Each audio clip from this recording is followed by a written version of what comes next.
I'm Maureen Torriello. And it's time for another edition of the Sonic Boomer.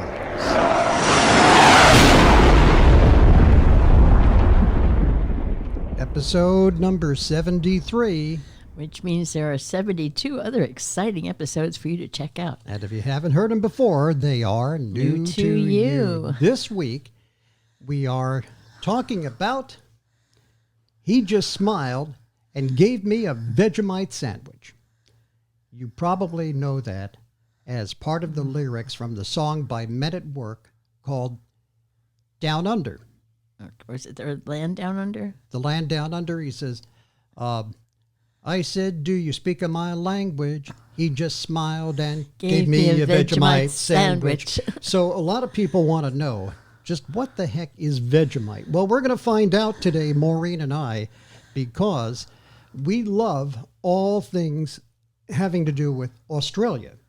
And that's how we got onto this thing. Right. And we have quite an extensive koala collection. As you see, we have one of our koalas here with us. I don't know if you can see him good. This is Darwin.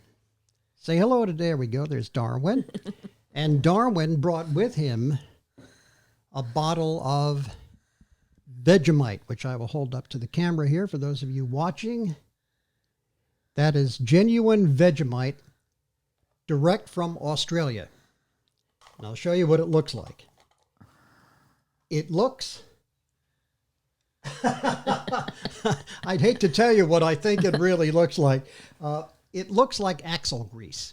Yeah. And it has basically the consistency of axle grease. And it looks like that stuff that they used to sell, like, for people that got grease on their hands to remove it, like, it was like a soap that yeah, it was a gunk or Gojo or something like that.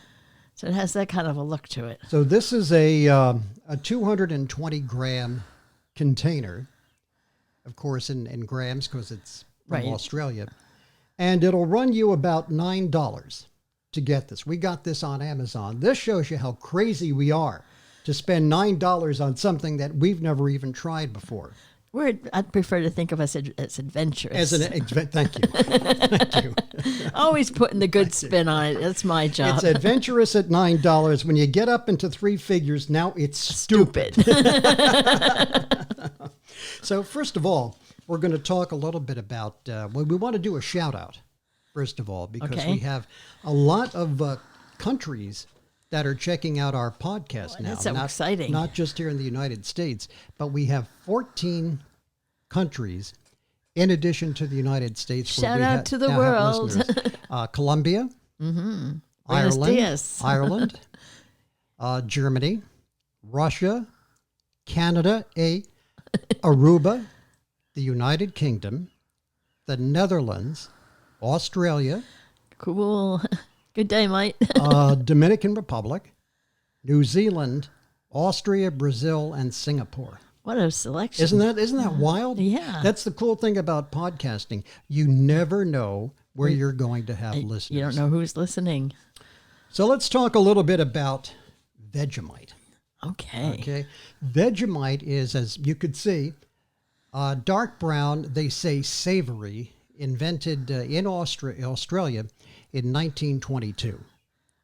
Most Aussies love it, making it an iconic Australian food. The taste can be polarizing. I guess that's a warning. To those who are unfamiliar, the thick paste is made from yeast extract, flavored with vegetables and spices. It is practically fat-free, sugar-free, and vegetarian, but not gluten-free. Okay. So it might be tempting. I don't know. I'm kind of on the fence here. Yeah, do you want to give us some more information about the Vegemite, a little bit about the history? There's a Dr. Cyril Callister. He was a chemist, and he was employed by the Fred Walker Company, which later became Kraft Foods, which we're all familiar with. He actually developed Vegemite, and it hit our grocery shelves in 1923. But it wasn't until 1939 that it caught on with the public, gaining official product endorsement from the British Medical Association for its high vitamin B content.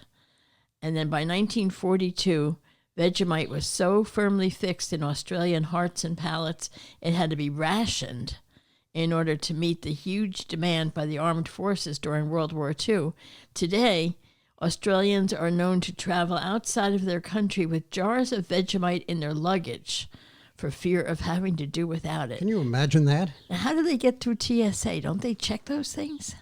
I guess TSA is okay with it. Or I guess if it's just in your luggage but not your carry-on. Yeah. Maybe. I mean, the only way that you're going to do damage with this is if you clunk somebody in the head with it or something. No, but I mean, they restrict you from bringing too big a thing of shampoo and and liquid things, and are restricted to a certain number of ounces and stuff. So I'm just kind of curious how they get by with that. But anyway, be that as it may, they are so attached to it, they actually want to travel with it. So I'm kind of intrigued. It's kind of like when I look at it, I don't know if I really want to try it, but hearing that there's they're so attached to it, it's kind of like, okay, maybe I do want to try it. I don't know. Yeah, it says here the base of this thick, dark-colored food spread is made from the leftover yeast extract from beer production. Well, beer's good. Beer's Can't be that good, bad.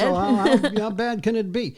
There are no artificial colors or flavors, only salt, vegetable extract, malt extract from barley, B vitamins, niacin, thiamine, riboflavin, and folate. In addition to spreading on toast, Aussies love it on sandwiches, crumpets, and as an ingredient in pastries, Vegemite is about 4 times the cost of Nutella. Okay, but Nutella probably tastes better. I don't know. Yeah, we'll find out. We'll find out. We'll find out. And there was actually a British version called Marmite. Yeah. And they have similar names and packaging, used exactly the same way, common main ingredient. And you would think that they were the same, Australian Vegemite and British Marmite, but the two yeast-based spreads, say that 3 times fast, are considered... Maybe you will after you have this. Maybe, I don't know, are considered to be very different from each other. The first difference you'll notice is how they look. Vegemite is very dark in color, and it could be mistaken for chocolate spread, while Marmite is a rich brown, more like caramel. Marmite also has a syrupy consistency, while Vegemite is thick like peanut butter. So, it is time now for the moment of truth. Oh, I'm a little bit I'm worried. going to reach down here, and I have prepared... Put this up for the camera to see. I don't want to tilt this too much. That's okay if it falls on the floor. I'm really nervous about this. The 2 dark crackers obviously are coated in Vegemite. The other 2 crackers are what we have prepared for an emergency in case we need to get the taste of this out of our mouths. I am really nervous. Because we haven't tried this before. We got the jar. It came in over the weekend. And we said, you know what? We're going to hold on to it for the podcast and try it live. So you are about to share this one-of-a-kind experience right here on the Sonic Boomers podcast. I also have some iced tea to wash it down with. Soda ready here. All right. Okay, which one do you want? Pick your poison. The one with the least amount. I tried to make them the same. Okay. Okay, don't bite it yet. All right. Okay. Here it is. Okay. I hate to tell you what this really looks like on a cracker. I'm trying to visualize that it's chocolate. Yeah, that might make it worse. Okay, you ready? Yeah. 1. Okay. 1, 2, 3, bite. Ew. Ew, ew, ew. Oh, man. Oh, that's horrible. Oh, my God. I'm sorry, Australians. I love you, but I don't love your Vegemite. Oh, I'm taking my plain one. Oh, man. Woo. Mm-hmm. Oh, my God. You took a big bite. Now I know what a dirty ashtray tastes like.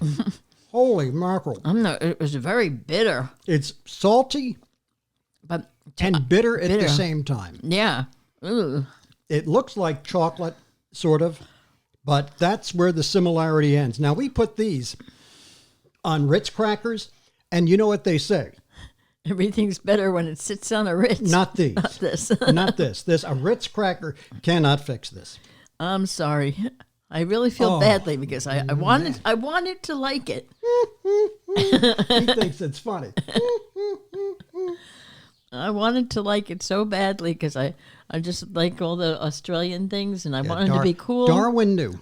But this is not Darwin good. knew we were going to be in trouble. Whoa, I think Darwin's had a little too much Vegemite there. He's having trouble standing up. There he is. Wow.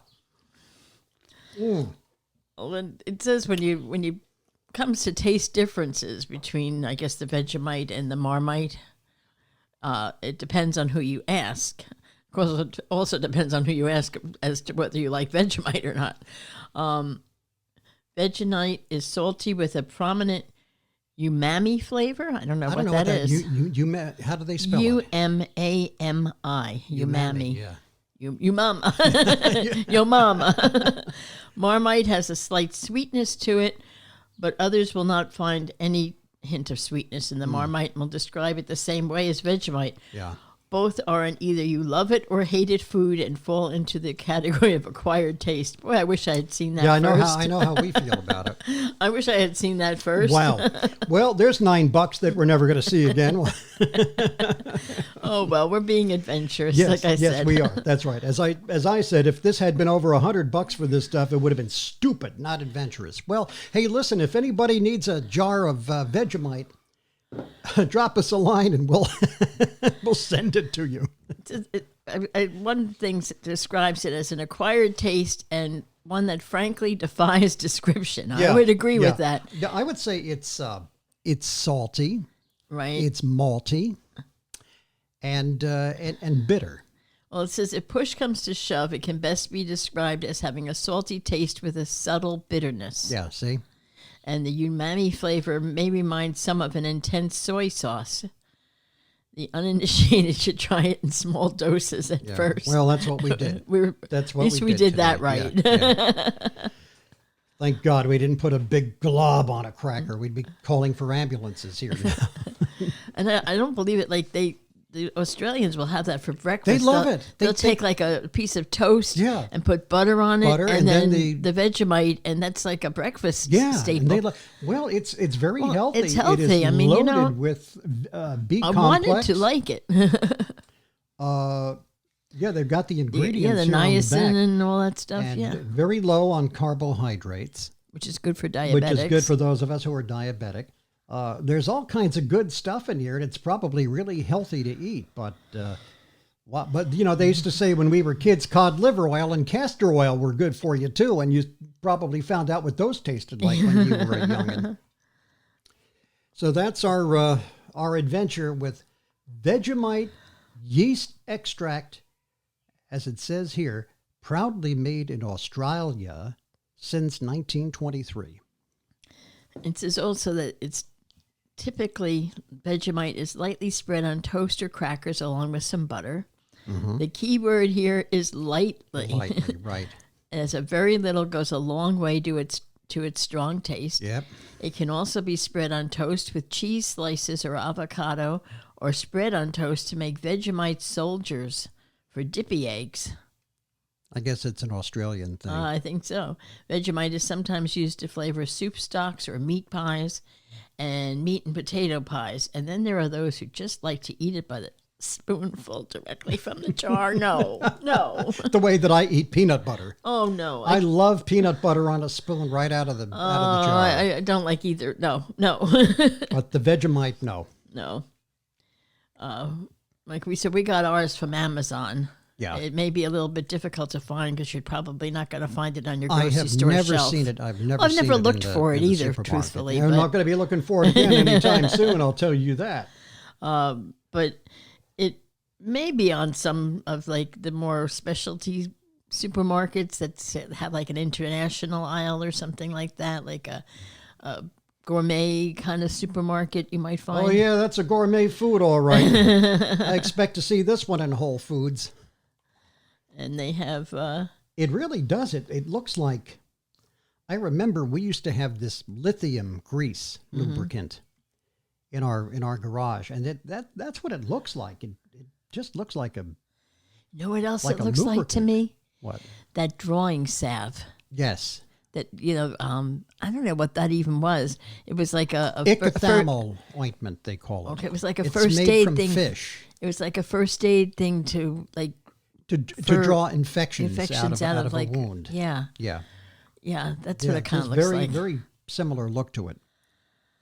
But so that's that's our adventure with Vegemite. Hope you all enjoyed it because we didn't. And you won't see it again. Time now for the Sonic Boomer trivia quiz. Already? Right? Yeah. Oh, okay. Yeah, because we did the Vegemite thing, and right, but we had more information here. Oh, did we? Oh, yeah. Oh, I'm sorry. Continue. Okay. Continue. Well, how do you store this stuff now that it's open? Well, I know where this one's going to be stored. It's got drawstrings. It could be in its original container in the pantry where it will last for at least 1 year. Oh, lucky us. You can't kill this stuff. There is a use-by date, but many Australians who have been enjoying the condiment for most of their lives say they ignore it. Love those Aussies. I love those Aussies. And continue to use this spread indefinitely as long as you're careful to avoid any cross-contamination, meaning not putting the knife with butter on it into the Vegemite jar. You should be able to use the product for a long time.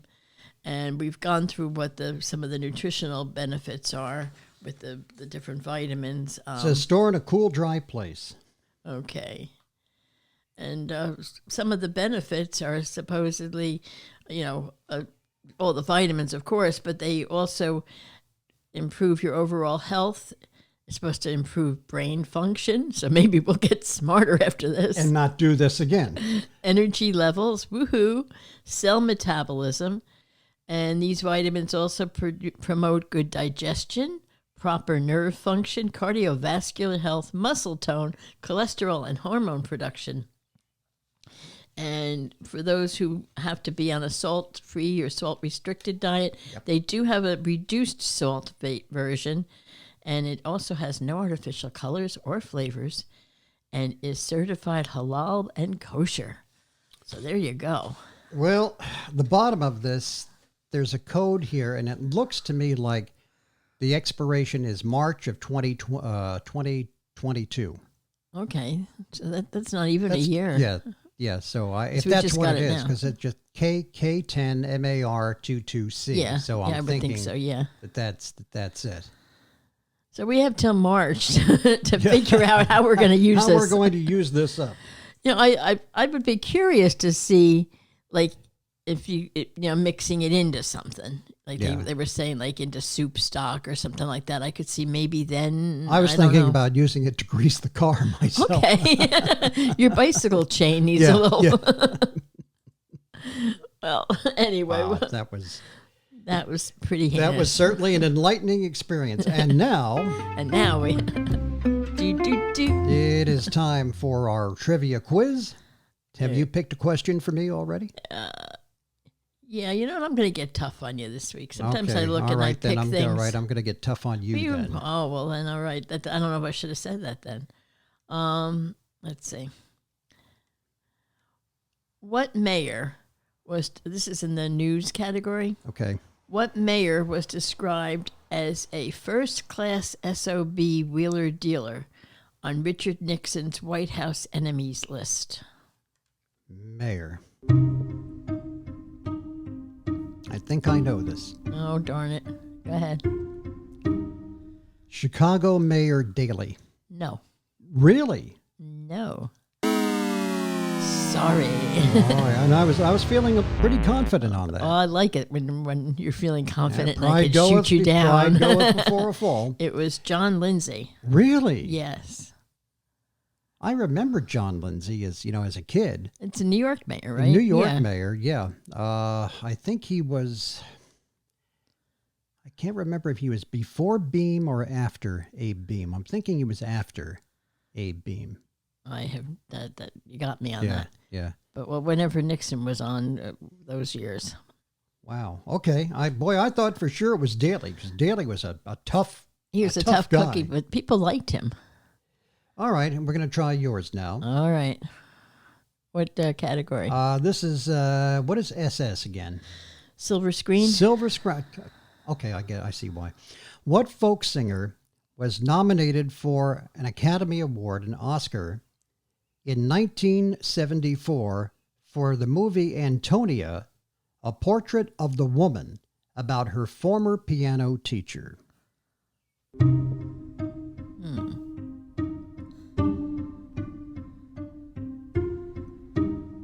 My mind is going through, I'm assuming it's a female folk singer, but I don't know how many of them were actually in movies. That's where I'm getting bogged down here.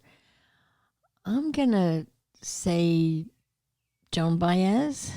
No, okay. No. Joni Mitchell. No. You should know this. Judy Collins. That's right. I was going to say her, but I didn't think she was in any movies. It may have been like a documentary. Oh, well, that's not fair. Because it just says 1974 for Antonia, a portrait of a woman. Right. And she was nominated for an Oscar. Okay. I was thrown off by that because I was figuring, of an actual acting role. Yeah. And that threw me, because I did think of Judy pretty first on, and I was like, but no, she wasn't an actress. So I just wrote that one right off. Yep. Oh, well. Sorry, Judy. So we're both we're 0 for 0 for 0. 0 for 0. 0 for 1. And 1 for all. And 2 for a quarter. That's going to do it for this week's edition of the Sonic Boomers podcast. Remember that you can write to us at sonicboomers@protonmail.com. You have to write Sonic Boomers as one word. And of course, you can also respond to us on our Facebook page. We have a Facebook page exclusively for the Sonic Boomers, and of course Maureen and I also post on our personal Facebook pages as well. So but we would like you to use the Facebook page, because it's an easy place for you to remember, and it's an easy place for us to see what you have to say. And of course, we are very grateful, and we always respond right away. On the next edition of the Sonic Boomers podcast, we're going to be talking about one of our favorite pastimes. No, not cruising. And not whatever else you might be thinking. Right. I have no idea what that is. It's been so long. But on the next edition of Sonic Boomers, we will be talking about one of our favorite pastimes. And what is it going to be? Well, you'll have to be listening for the next show. Ooh, a cliffhanger. Until then, I'm Pete Torriello. And I'm Maureen Torriello. Now get out there and make some noise.